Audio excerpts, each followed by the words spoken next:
How many people do you know who have been diagnosed with a mental disorder? One. With a mental disorder? 2. I'm sure a couple. I know a few. About 3 or 4 personally. Probably 4.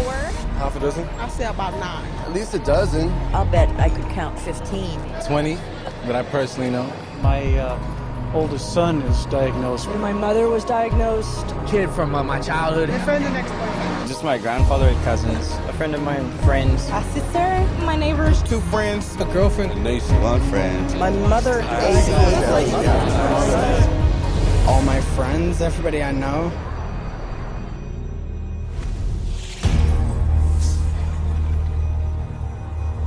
私たちの周りは精神疾患で溢れているように見えます。これは何が原因なのでしょう。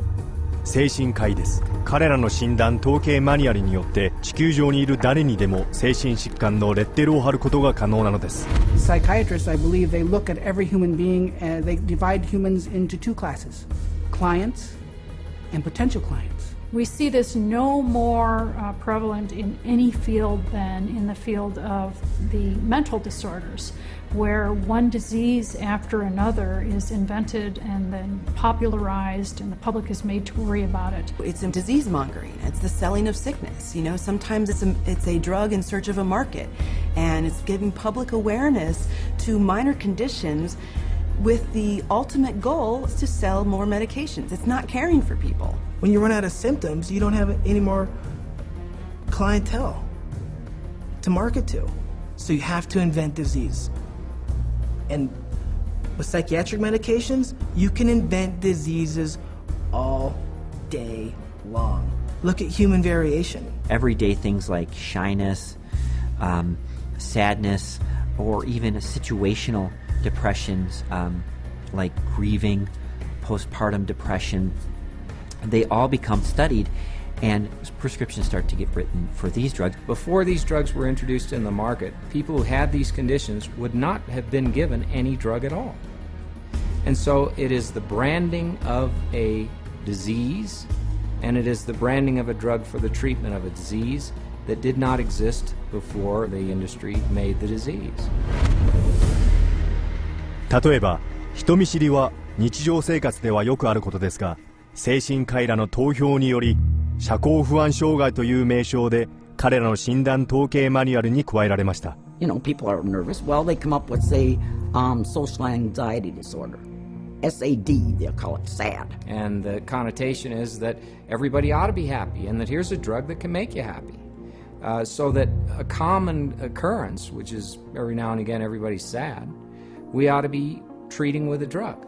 Well, then they'll get this PR firm to drum up business for this. They'll put out all these studies that find, you know, there's so many people afflicted with this SAD, you know, and they'll start putting it in magazines, they'll start putting it on TV, they'll start a patient advocacy group that say, you know, that we're all affected by this, and then they'll come out with Paxil works for this. So they go to the FDA and they said, well, we ran this study and this works for this new invented disorder. And that is SAD, social anxiety disorder. And millions of people suffer from it. And it's purely fictional. It's a normal human emotion that everybody experiences at certain times or another, but they make it into a disease. Paxil, once it got approved by the FDA as the first antidepressant to be used for social anxiety, it took off huge. And it just moved from number 3 in the market amongst its peer drugs to number 1 in the market. 社交不安障害は抗精神薬の処方ブームを煽る多くの架空の精神障害の一つに過ぎません。 Psychiatrists work to promote what the latest disease is going to be. These days, bipolar is getting that same type of promotion. Everybody's being educated about their bipolar illness, when in fact, we know having emotional ups and downs is distinctly human. Now bipolar is thrown around like water. You've got bipolar, I have bipolar. If I'm up today, I'm manic. If I go home tonight and I'm depressed because I'm tired, that shows I have bipolar disease. It's a lot of hokum. Now, I see a lot of things on television about bipolar. Bipolar? You know, they talk about bipolar a lot. My oldest son was diagnosed with bipolar. bipolar. I've known a lot of bipolar. 2 friends from both of them were like diagnosed with bipolar. Some people I know that are bipolar. My neighbor, she was bipolar. I was diagnosed with bipolar. My mother had bipolar. He was actually bipolar.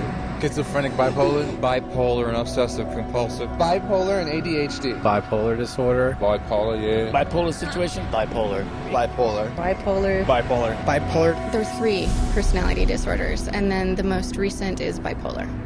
And that's just been in the past year. 特に子供における双極性障害という病名を先頭に立って普及したのは精神科医ジョセフ・ビーダーマン博士でした。25もの製薬会社の代弁者、相談役、研究員として金を受け取っていた人物です。In 1996, the drug companies funneled all this money to this Dr. Biederman. He's well known. He's the one that came up and said that there's bipolar disorder in little kids. This was unheard of. There was no bipolar disorder in any kids. He came up with the study and published the articles out all over the world, and other doctors followed his lead that bipolar is in little kids. ビーダーマン博士とその一味による絶え間ない宣伝により1994年以降子どもの双極性障害は40倍に増加しました。一方で抗精神病薬の処方件数は5倍に急増しおよそ250万件に上ります。2008年ビーダーマン博士は上院の調査により複数の製薬会社から得た160万ドルもの個人所得を申告しなかったことを暴露されました。しかしその被害は取り返しがつきません。ビーダーマン博士が作り出した双極性障害の流行により処方されている中で最も強力な抗精神薬である抗精神病薬が精神医療の主流になっています。抗精神病薬の売上トップ3を合計すると毎分2万5000ドルに上ります。抗精神薬業界がどれほど巨大化しても精神科医たちはそれをさらに大きくするためにせっせと診断に取り組んでいます。Let's say this is the pie right here of a certain class of medications, and this is a pretty profitable pie, and everybody wants a piece of that pie. But what would happen if we made that pie even bigger? And how you make the pie even bigger is by expanding the uses for those drugs. They've already got a drug that's approved on the shelf. They can just pull it off the shelf, rename it, repackage it, and say, look, we've got a new drug for a new illness. When Prozac's patent ran out, that Eli Lilly had to look for a new source of profits.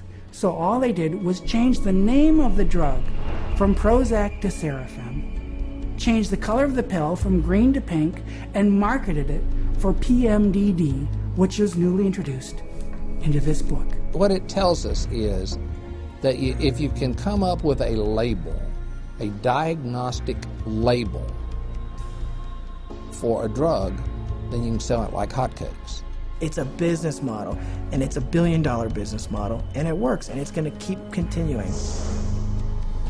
今日では誰もが知らないうちに精神医薬を取っている場合があります。名前やパッケージを変え、精神医療以外の目的で処方されるのです。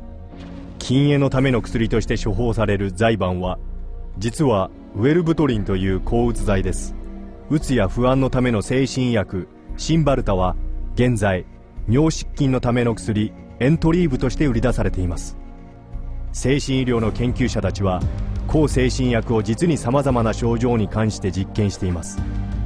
肥満、アルコール依存症、ギャンブル好き、のぼせ、ヘルペス、吐き気、かゆみ、震え、髪をかきむしることなどです。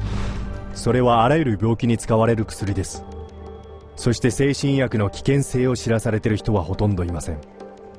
As a chemist, I'm making these drugs. They're proving deadly in our labs, and they're proving deadly in other labs. Dangerous, ineffective, causing the exact same thing they're supposed to treat. How are they selling them? For anyone who's given a label of a psychotic illness, drugs seem to be the automatic choice of treatments as night follows day. That's all psychiatry does. It's dominated by psychopharmacologists who do nothing but manage symptoms by dispensing pills. That's it. And they don't work. But the fact that they don't work works to the advantage of the drug companies and the psychiatrists, which means that you're not cured, which means that you're a patient for life, you're a customer, you're a client for life. And the worse your health gets, the more drugs you need. It's a great deal for them. We should all be up in arms about the way we're being treated by psychiatry today. This is a very dangerous industry that has gone so far overboard in inventing fictitious diseases and drugging our children and our population that I consider it to be engaged in crimes against humanity. 年間800億ドル以上が精神薬に投じられている今日の社会で、精神疾患ビジネスによる集中攻撃から逃れることは不可能です。しかし販売戦略の背後には、精神医療の顧客が知ればショックを受けるような秘密が隠されています。どのようにこれらの薬品は試験されているのでしょう。それらは安全なのでしょうか。